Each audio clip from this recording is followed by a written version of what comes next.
it's me again, Kalliopi, and it's been almost a month since my last video, and it is crazy how fast time is passing, but I had some other things that I had to cope with in my life, like my university exams and so much more, and I just felt really uninspired and tired, and I needed to take some time off. But I want to come here today and say thank you to all of you who kept watching my videos.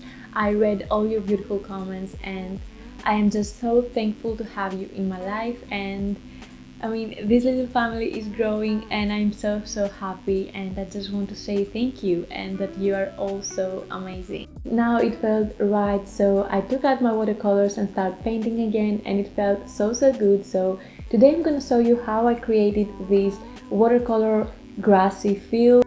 I mean, I spent so much time on Pinterest trying to find inspirations, and those fields of grass and beautiful colors really just, yeah, they grab my attention every time. So I just said, why not try to paint it and actually show you how to do as well. I would also like to say a quick thank you to SkillSir for sponsoring this video, and if you don't know by now, SkillSir is an online learning community with so many amazing classes, but I will talk about them a little bit more later in the video. So grab your brushes and let's get started.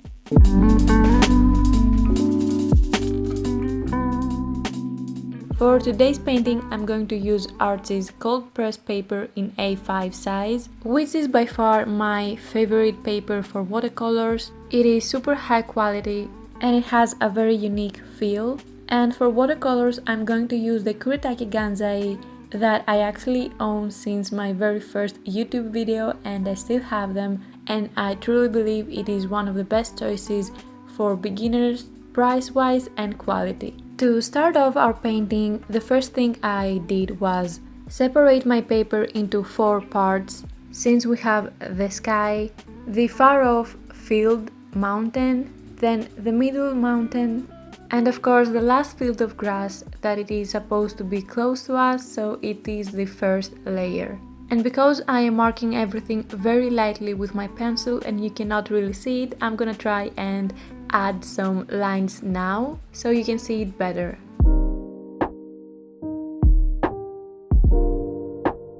The first part that I'm going to work on is the sky and the clouds. So I wanted to mix a really gray blue, so I am mixing black with blue and trying to keep it very light, and I am slowly trying to transfer the color and cover the whole part of the sky. And as you can see, I did not add any more color, I only just used more water to spread my first dose of color, because as I mentioned before, we really want the sky to be very light and transparent, so I already had enough color in my brush to achieve the desired result for the first layer. Now quickly I'm going to start making the clouds, and you really need the paper to be wet, since we need the new color and the new brush strokes to be able to blend into and spread smoothly, the technique known as wet on wet. So as you can see, watercolor clouds can be very easy, since the only thing I am doing is just tapping my brush on the places where I want my cloud to be created. I truly just tap my brush on the paper, I load more color and then just go back and start tapping again, trying to achieve the shape of cloud and the size of the cloud I wanted, and then letting the wet paper and the wet paint do their job and let them blend with each other on their own. I am about to start the first mountain, and it will be the most far away mountain or just field of grass, so keep in mind that it is supposed to be the lightest of the 3 green stages that we're going to have in this painting. Once again, I am using muted colors, a muted green that I mixed with ochre yellow, and I'm slowly starting to give some shape and place the color on the paper. Now of course, all mountain shapes have those darker or brighter parts, so I am trying to build the base for them, for the highlights and the shadows, and also keep in mind that we want the highlights to be a little bit more yellow and more saturated to give this sun-kissed effect.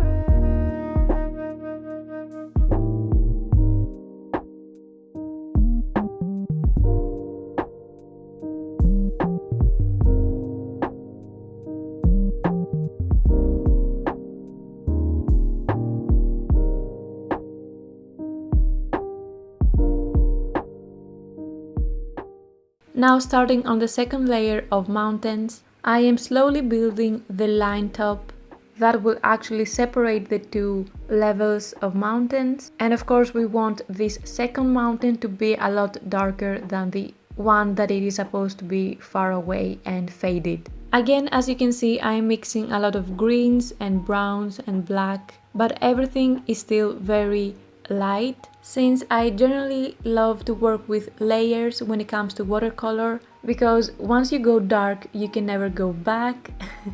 As you know, the whitest part of your painting will always be your paper, so I just like taking my time and building up my colors and the contrast of the painting, and just seeing the balance around it and placing the shadows where I want them to. So you don't have to rush, just go slowly like I do, and you will see in the end we will have contrast, saturation, and everything will be very nice. Now for the second mountain, the bottom part is the one that will meet the grass level, so you don't have to make a straight line. Make little strokes and leave little strokes blank, just like creating the negative part for the grass. Also, almost always when we paint nature, we don't have to make 100% smooth and blended transitions between colors. It is nice to have those little spots of dark and light, so use your brush to create them. It will give texture to your painting and it will make it much more interesting.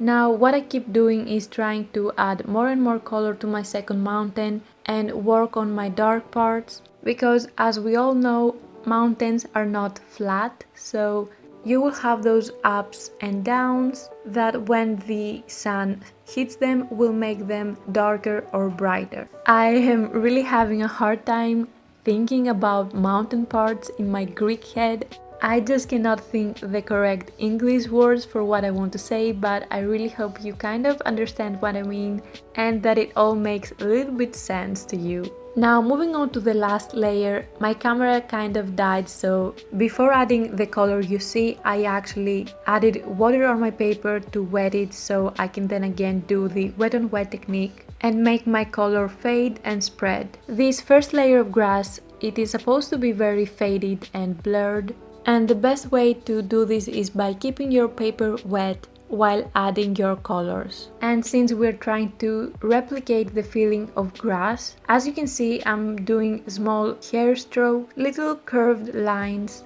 almost like what grass is supposed to look like. Keeping in mind that we need to have depth in our painting, so the closer the grass is to us, it should be bigger, and the more far away it is, it should be smaller. So my lines on the very bottom of my paper are much bigger, and as I move further back, I make smaller and smaller details and create distance. So just keep on tapping on random places with your greens and yellows. This is actually very abstract, so you cannot go wrong with it. Now that the first layer of the whole painting is done, we are going to redo almost everything, but this time we are not that afraid and we're actually gonna add darker colors and separate the levels to complete the painting. Again, I'm sorry for the small jump.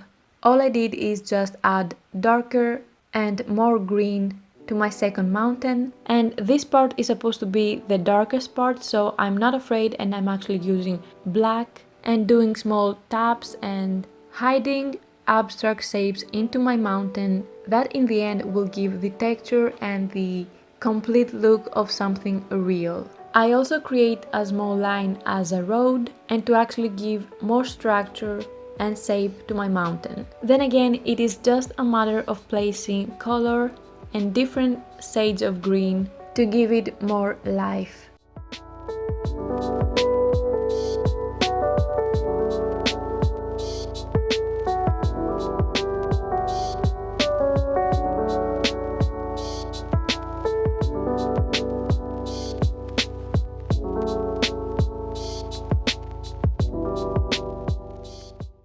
Also, I'm using a lime green from the palette to saturate my painting.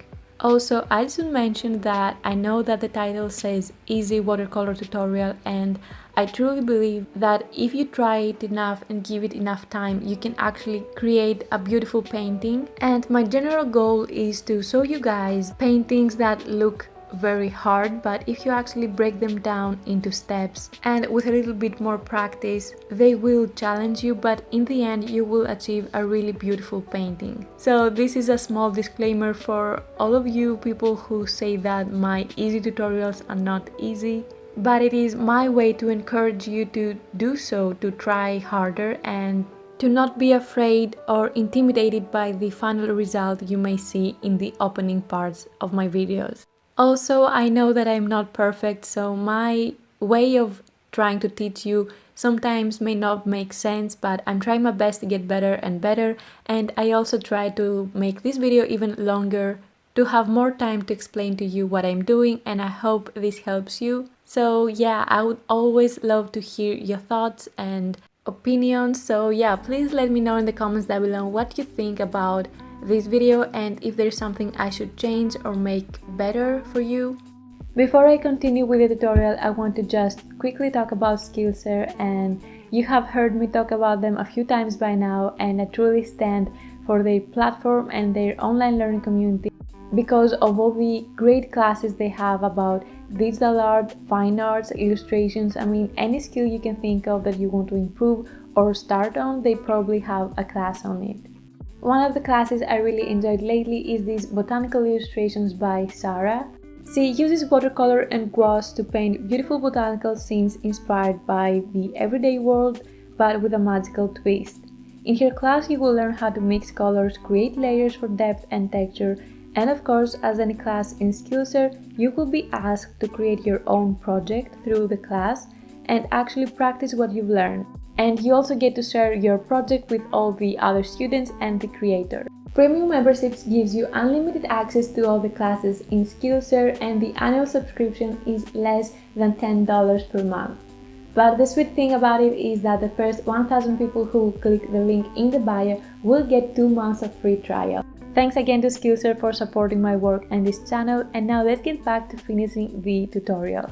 Now we continue with our grass level, and once again I completely wet my paper on this part and started again the whole process of me creating the faded grass. I keep adding darker green lines and the yellowish green, and as you can see, as the time passes by and the color spreads on the paper, everything again becomes blurry, but we actually can see the small lines, and this is exactly what we wanted, to have this moody, blurry grass effect. Now, once again, I know, be patient with me. I know it seems like we're doing the same steps over and over again, but this is actually how you get to the final result. It's these small and easy steps that will get you there.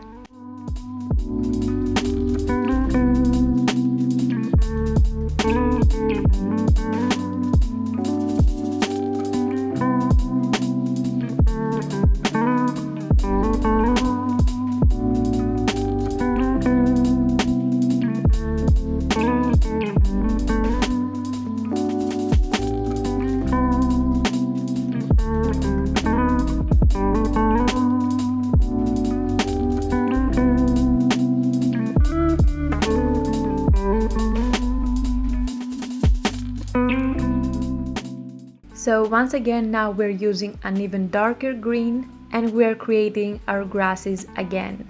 Spread your dark spots into the whole part of the grass level so you have variation and it kind of feels like it is abstract and more real looking. Always remember, the grasses that are lower are bigger, and as we move closer to the other mountains, everything becomes smaller, so we actually don't even do strokes, we do little dots and little taps.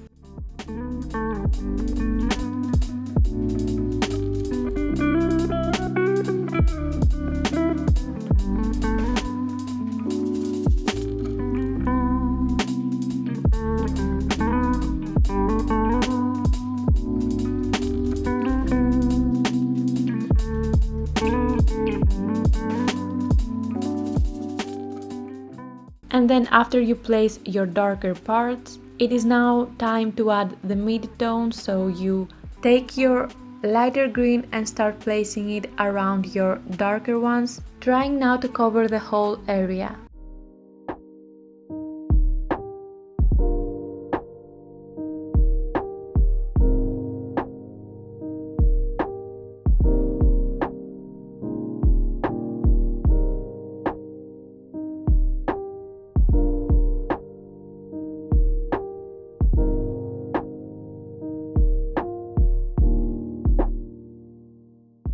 Now I'm taking a white acrylic paint. I wet my brush and thin out the color. You have to thin it quite enough so it is easy to create really small lines. And one trick is to do a round move with your brush tip, so all the bristles of your brush are gathered in the middle so you can create a very thin tip. And now I truly barely touch the paper. I try to have a really flowy move and actually let my brush place those little lines. I don't even really think about them.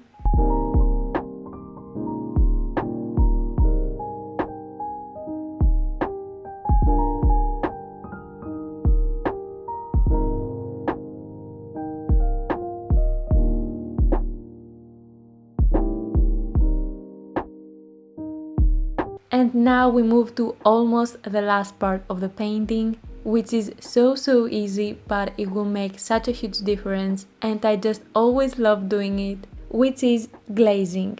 In other words, it is using a very thin layer of color to give a different tone to your painting, and of course add more depth. So I wanted to use a very orange looking green and just started spreading it all around my painting.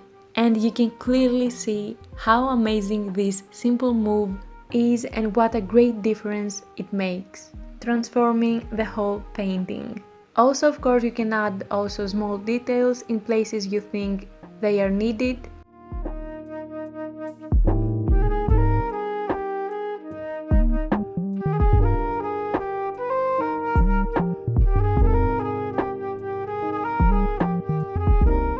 And then after everything is dried, I add one more layer of glaze. And once again, I am blown away of how much I love this move. I adore the effect that it gives, and it is so simple and easy to do, and it gives the painting exactly what I think it was missing. Lastly, I felt like I might have lost some of those beautiful white lines. So I went back with my acrylic white paint, but this time I also added a yellow touch because a pure white color wouldn't match nicely our scenery, and the really bright yellow white will help our fields to be even more moody.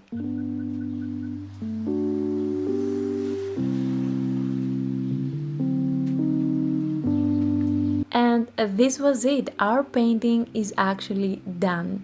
But I always love to teach you new things and actually show you new materials that I am also experimenting with and trying to figure out if I like using them or just trying to add something unique on my paintings.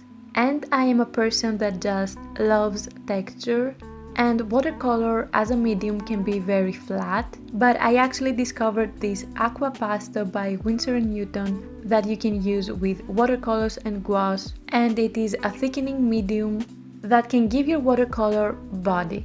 And of course, you know me and how much I love my metallic colors, so I chose to really wet this metallic gold color and take a good amount of paint out of it since it was in a pan. If you use watercolor in tube, it will be much easier, and mix it together with aqua pasta to actually create this paste.